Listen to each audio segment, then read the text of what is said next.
Okay, you guys, how's it going? So today, um, today's been kind of a antsy day for myself because I feel like I had so much of a weight. You know, when you got more and you're taking care of yourself a different way than the usual 9 to 5, it's kind of stressful. You get more benefits if you do it correctly, but it's more weight on you. Versus you just go there, leave, do whatever you want, whatever. I mean, you still gotta work hard, but it's a different, it's a different flow. And today, is nothing different. It's nothing different, nothing short of anything different. So, excuse me, y'all. So, today I'm going to talk about watching out for yourself and basically just don't listen to these people, y'all. Like, they didn't help you get to where you needed to go. Now they see that you're going in the direction that you want to go in, and they think they're going to use all their vices because that's what they've been doing before. It's never changed. You just awakened to what they were doing. You became a different person. Um, Now they're gonna come up and they're gonna use all these tactics against you, like, well, we're family. That's gonna be the number. We're family. I known you from this. You didn't have nothing when I met you. You were this. You were that. And that might be true. But guess what? You know why? The reason why they're coming back? Because you're not that anymore. Okay? Because other than that, when they thought you was everything that they called you, they left you. They left you. And I want people just not to forget that. You can forgive people, but you don't forget. You forgive, but you don't forget, okay? Because the moment that you forget, they'll creep up in and do the same thing because your heart is going open. And I'm not saying that, being empathetic is some kind of, you know, uh, superpower because people idolize that a lot. Sometimes you can be very ignorant because you're following with your heart more than with your head. I had to learn that. You have to follow with your heart more than your head. Prime example of that is that I had a gentleman who was homeless, and I saw him at the. Well, he wasn't homeless. I thought he was homeless. I saw him at the gas station, and he was at a well-known gas station, and at this gas station, he was looking like he was really hungry, and he kept going by the trash and kept looking through stuff, and I'm like, what are you looking for? Like, did you lose something? He's like, no, I'm looking for food. And I'm sitting here and I'm like, although I live in a city that is like a food mecca. If anything, a lot of these people need to go on a fast, but there are some people who are hungry out here because of like a lot of mental health, and a lot of people who are on drugs, so children like that. And even then, when they find that out, it's like people jump into the rescue. So, um, yeah, yeah. So I'm like, okay, you know what? Maybe this is my time to show God's love to somebody because you never know. And my grandfather used to tell us, like, even if somebody is trying to manipulate you, if they saying they hungry, feed them because you don't know who you entertaining. You might be entertaining angels unaware. And even if you're not, if that's still somebody's child. That's still somebody's family member. It might be somebody's dad, uncle, brother, child. That's somebody's loved one.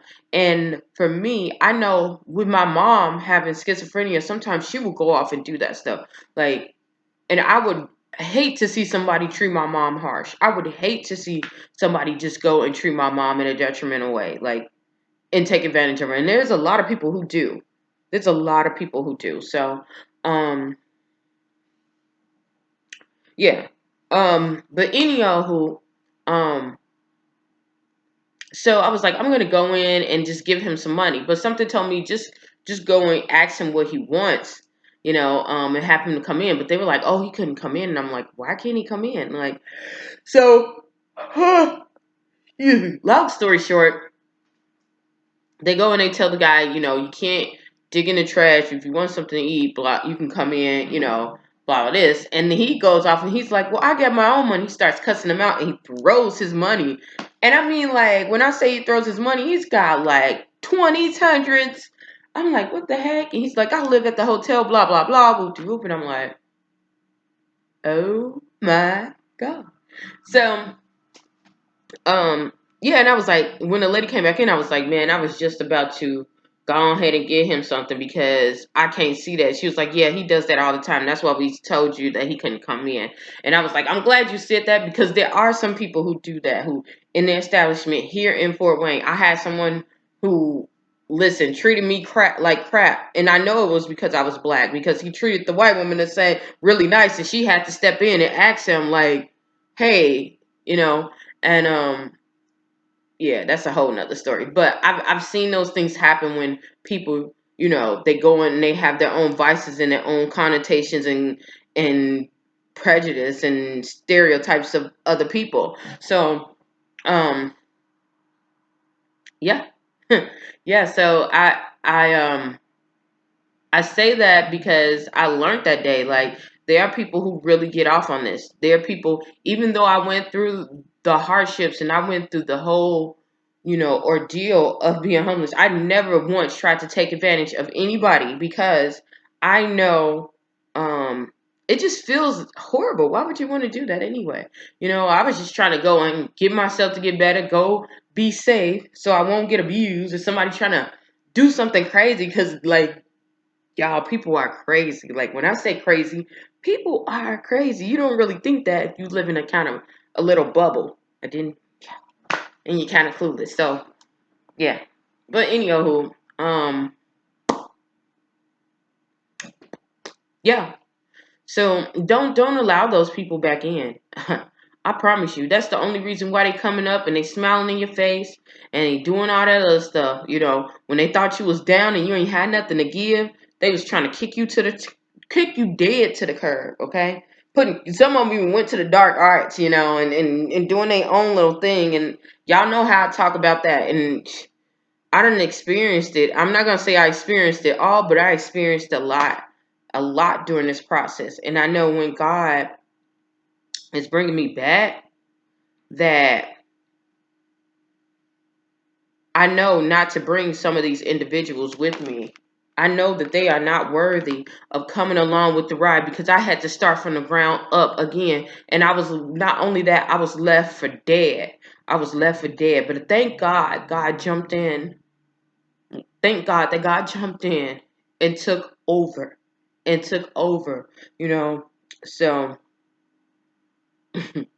that's all I wanted to leave with somebody. Like, if God deliver you out of a situation, and even in an abusive, because you don't think of it as an abusive situation because you're not getting hit.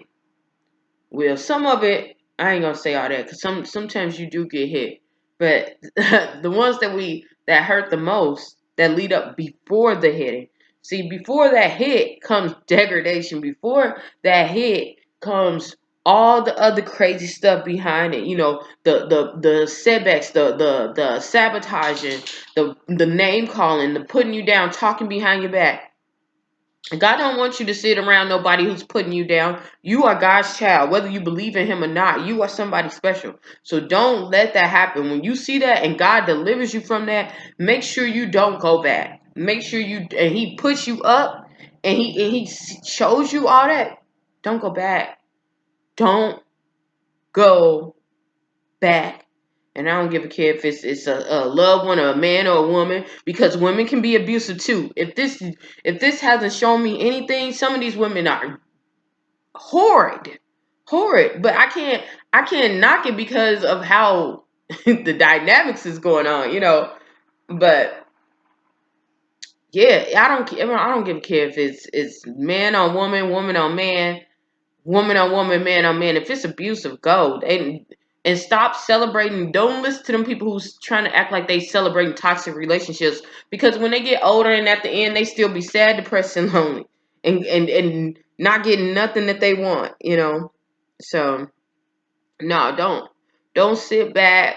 Don't try to reconnect. God has already shown you that He will take care of you. Just push forward. Just push forward and never turn back. To anyone who is younger and they lived in the area that I used to live in. This is not pertaining to you. You are worthy. That area is not a horrible place to live. It's all in your mindset. That was something that I always wanted to um, bring out and portray. It's all in your mindset. If anything, it's the total opposite, because what we're shown is the total opposite of everything. I always knew that. So I don't want you to think that I'm knocking you down and saying, okay, I don't want to be, affiliated with those type of. It's not it. It's just I can't be celebrated around someone who thinks less of me. I can't be celebrated around people who think I'm not worthy enough.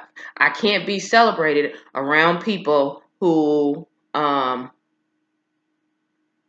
does not value the things that I contribute to the world.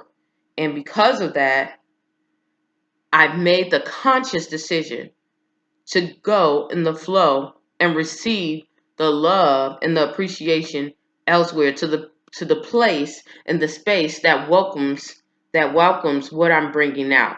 So, and I advise you to do the same. Sometimes that doesn't mean going the way that I went. Doesn't mean always separating. Sometimes it does. So, yeah, I'm gonna get off of here.